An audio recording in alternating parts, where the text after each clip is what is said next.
waxaanan idinka saari doonaa dhulkiinna iyo boqortooyadiinna idinkoo aad u dulaysan haddii aydan ilaahay subxaanahu wa tacaalaa rumaynin.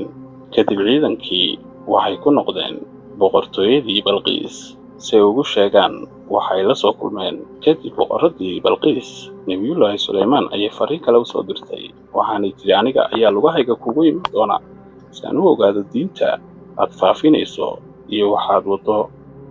Markan Balqiis iyada lafteedii ayaa u tagtay nebiyullaahi Sulaymaan, laakiin nebiyullaahi Sulaymaan kadis weyn ayuu u sii diyaariyey. Inta aanay imanin, mid jinka ka mid a ayuu ku amray inuu u keeno carshigeedii ama kursiga ay ku fadhiisanaysay, carshigaas oo ka samaysnaa waxyaabaha ugu qaalisan adduunka oo ay ka mid yihiin dahabka iyo dhaymanka. Kadibna waxaa weydiiyey ciidamadiisii nebiyullaahi Sulaymaan, waxaanu ku yidhi, yaa ii keeni karaa carshigeedii inta aanay ii iman?